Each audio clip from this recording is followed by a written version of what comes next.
Hello दोस्तों, नमस्कार। कैसे हैं आप? आई होप आप अच्छे होंगे, स्वस्थ होंगे। आज एक नए वीडियो में आपका स्वागत है। आज का वीडियो बिहार जाति आधारित गणना के इस फॉर्मेट को किस प्रकार से भरेंगे इसके बारे में आपको जानकारी दी जाएगी। चूंकि इसमें गलती की कोई गुंजाइश नहीं है, क्योंकि एक परिवार के लिए सिर्फ एक ही फॉर्म आपको इशू होगा। तो चलिए चलते हैं, इस वीडियो को स्टार्ट करते हैं। लेकिन वीडियो को स्टार्ट करने से पहले यदि मेरे चैनल पर नए हैं तो प्लीज़ इस चैनल को सब्सक्राइब कर दें और मेरा वीडियो अच्छा लगे तो प्लीज़ लाइक कर दें। तो चलिए चलते हैं, सीरियल नंबर से हम जानने का प्रयास करते हैं। सबसे पहले देखिए, ये आपका प्रपत्र संख्या है। ये आपका जो है प्रिंटेड मिलेगा, आपको इसमें छेड़छाड़ नहीं करनी है। उसके बाद ये बार कोड भी आपको मिलेगा। इसको स्कैन करके जब आप मोबाइल ऐप्स में इस डाटा को एंट्री करेंगे तो उस समय इसकी जरूरत आपको पड़ेगी। सबसे पहले यहाँ देखिए, ये बिहार राज्य का नाम है, तो इस बॉक्स में आप बिहार भर दीजिएगा। उसके बाद चलिए चलते हैं, जिला का कोड जो आप पहले चरण में आप जो जाति आधारित गणना किए हुए हैं वहां से आपको ये मिला होगा सारा जिला का code, charge code, panchayat code, और उसके बाद देखिए वार्ड नंबर और ये गणना ब्लॉक और गणना उप ब्लॉक। तो ये सारे चीज आपको अवेलेबल पहले से ही हो गए होंगे। और ये भवन संख्या, मकान संख्या और परिवार संख्या, ये जो संख्या है इसका डाटा पहले ही मोबाइल में लोड कर दिया गया है, ये सेव कर दिया गया है। जैसे ही एप्लीकेशन को खोलेंगे तो ये आपको तीनों वहां से मिल जाएंगे। उसके बाद चलते हैं, यहाँ देखिए परिवार के कुल सदस्यों की संख्या। तो आप इस फॉर्मेट को जब भरेंगे तो इसमें जितने भी परिवार संख्या आपका आएगा उससे आपको ये संख्या मिल जाएगी। उसके बाद चलिए चलते हैं, परिवार के किसी भी पुरुष सदस्य के जाति प्रमाण पत्र का क्रमांक। तो ये जाति सर्टिफिकेट मांगना है केवल पुरुष से, और उससे आप ये संख्या आसानी से लिख सकते हैं। उसके बाद आप जहां गणना कर रहे हैं वहां का ये पिन कोड डालना है आपको। उसके बाद चलती है, जहां पर मोहल्ला या गांव में आप गणना करने गए हैं वहां उस मोहल्ले का नाम आप लिखिएगा यहाँ पे। अब यहाँ चलते हैं, राशन कार्ड की संख्या। आप जाइएगा तो राशन कार्ड मांगिएगा वहां से और उसकी संख्या को इसमें ऐड कर देना है। अब चलते हैं हम इस फॉर्मेट को भरने के लिए। तो इस फॉर्मेट में कुल 17 को कॉलम है, आप देख सकते हैं 17 कॉलम है। इस 17 कॉलम को आपको सावधानी पूर्वक से भरना है। तो सबसे पहले क्रम संख्या, इसको 01 से हम दर्शाएंगे। उसके बाद देखिए परिवार के सदस्य का पूरा नाम।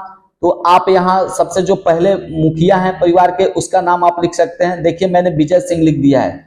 उसके बाद 2 कॉलम में आप देख सकते हैं उनके पिता का नाम महेंद्र सिंह हमने लिख दिया गया है। और 3 कॉलम में प्रधान के साथ संबंध। तो चूंकि ये स्वयं प्रधान है इसलिए प्रधान के लिए 01 का इस्तेमाल करें। आप देख सकते हैं यहाँ पर ये कॉलम नंबर 3 के लिए आप प्रधान के साथ जो भी संबंध है उनके लिए कोड दिया गया है। पति पत्नी के लिए 2, पुत्र पुत्री के लिए 3। तो आप यहां से आसानी से लेकर आप अपने कॉलम में भर सकते हैं।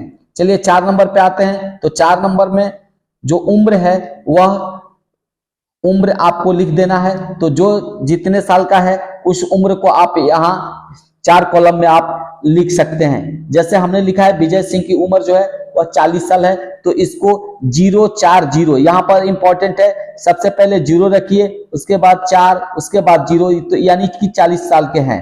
अब चलते हैं 5 नंबर पर। हम लिंग यहां से देखेंगे। 5 नंबर हमारा दिया है पुल्लिंग के लिए 1, स्त्रीलिंग के लिए 2 और अन्य के लिए 3। तो चूंकि ये पुल्लिंग है इसलिए यहाँ 01 लिखेंगे।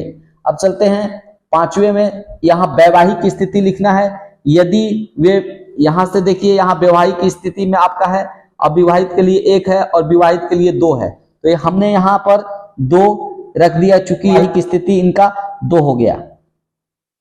अब चलते हैं 7 नंबर कॉलम में। तो यहाँ देखिए धर्म है, हिंदू धर्म के लिए 1 है और अन्य के लिए आपको यहाँ से मिल जाएगा कॉलम नंबर 7 में।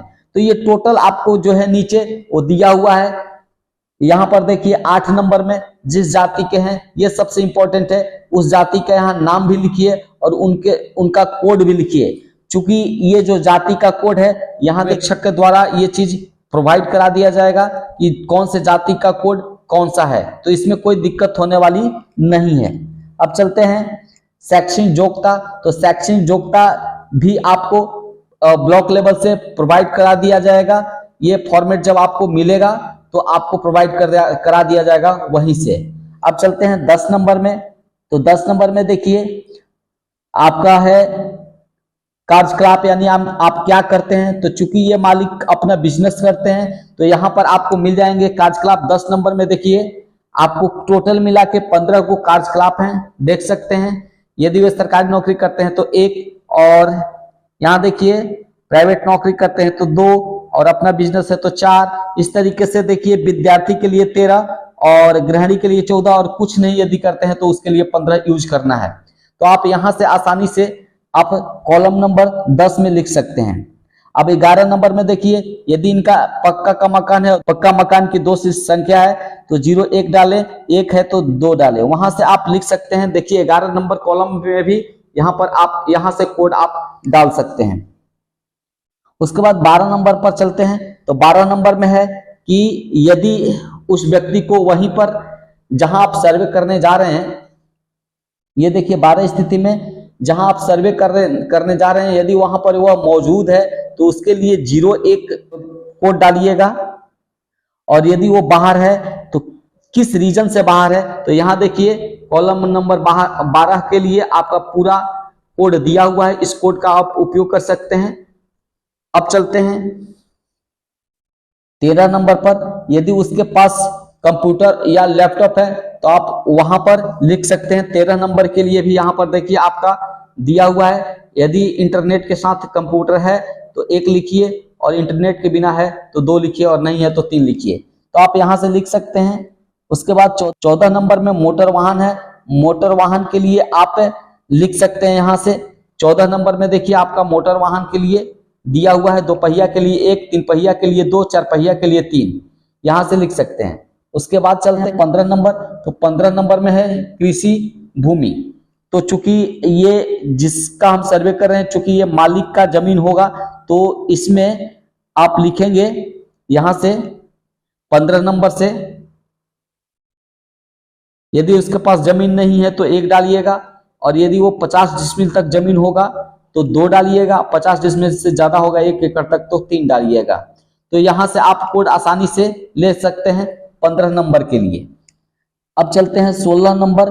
तो आवासीय भूमि के लिए आप यहां से ले सकते हैं। 16 नंबर के लिए भूमि है तो 1 5 डिसमिल तक में मकान बना हुआ है तो 2 लिख सकते हैं। और 17 नंबर में आप चलेंगे तो ये जो रोजगार करते हैं 17 नंबर में वो कितना कमाते हैं उसका यहाँ डाटा लिखा हुआ है, आप यहां से कोड आसानी से डाल सकते हैं। याद रखिए कि देखिए 10 नंबर कॉलम में यदि आपका 14 13 और 15 13 14 और 15 कोड आता है तो आप 17 नंबर जो कॉलम है वो 08 लिखिए। चूंकि 17 नंबर कॉलम में आप देख सकते हैं कि लागू नहीं होता है 08। तो जो विद्यार्थी है, जो गृहिणी है, और जो अभी छोटे बच्चे हैं, बहुत नवोज बच्चे हैं, उनके लिए 13 14 15 का उपयोग किया जाएगा। कार्यकलाप वो कुछ नहीं करते हैं तो उसके लिए आप 08 डालिएगा। तो इस तरीके से आप डाटा आसानी से भर सकते हैं, आपको कहीं भी दिक्कत नहीं होने वाली है। जो समझने वाली बात थी हमने बता दिया। अब इस फॉर्मेट को भरने के लिए जो इंपॉर्टेंट चीज है उसको समझ लीजिए। सबसे पहले ये जो फॉर्म है वह हिंदी में भरा जाएगा। अब हम चलते हैं आगे, इस फॉर्मेट को भरते हैं। तो क्रम संख्या 2 में उनकी पत्नी का नाम रानी देवी है तो हमने रानी देवी लिखा, और यहाँ पर देखिए पिता और पति का नाम। तो यदि ये विवाहित है, महिला है, तो यहाँ उनके पिता का नाम न लिखकर पति का नाम लिखा जाएगा। जो भी विवाहित मिलेंगी महिलाएं उनके यहाँ पति का नाम दर्ज होगा, ये सबसे इंपॉर्टेंट है। अब हम चलते हैं क्रम नंबर संख्या 3 पर। 3 पर रेशमा कुमारी इनकी पुत्री है, पिता विजय सिंह। तो इसका पर्सनल डाटा इस सारे कॉलम में भरे जाएंगे। तो यहां पर आप याद करिएगा कि केवल आप 11 नंबर जो है वह किस मकान में रहती है, तो पक्का मकान है तो सबके लिए वो पक्का हो जाएगा। बाकी सब जितने भी डाटा हैं वो पर्सनल यूज के लिए हैं। अब यहां पर चलते हैं 4 नंबर पर। 4 नंबर पर राहुल कुमार उनका पुत्र है, तो यहाँ विजय सिंह के पिता का नाम, और ये जो है परिवार का संबंध, चूंकि ये पुत्र पुत्री के लिए कोड 3 का उपयोग किया जा रहा है। और बाकी सब इसका पर्सनल डाटा यहाँ पूछकर भरा जाएगा। यदि वह व्यक्ति यहाँ पर नहीं मौजूद है, कहीं बाहर चला गया है अस्थायी तौर पे, तो आप वीडियो कॉलिंग करके उससे यह आश्वस्त हो लीजिए कि आप बिल्कुल उसके अनुसार उसके डाटा को आप भर रहे हैं, ताकि आगे चलकर आपको कंप्लेन न कर सके। तो इस प्रकार से सावधानी पूर्वक इस डाटा को भरिएगा और बिल्कुल करेक्शन नहीं होना चाहिए, बिल्कुल गलती नहीं होनी चाहिए, और इस तरीके से आप इसको कंप्लीट कीजिएगा। आज तक का अपडेट यही है। इस तरीके से अब आपको बिल्कुल फॉर्म आप आसानी से भर सकते हैं। और आई थिंक मेरा वीडियो आपको अच्छा लगा होगा। यदि अच्छा लगा है तो प्लीज इसे लाइक कर दें। धन्यवाद।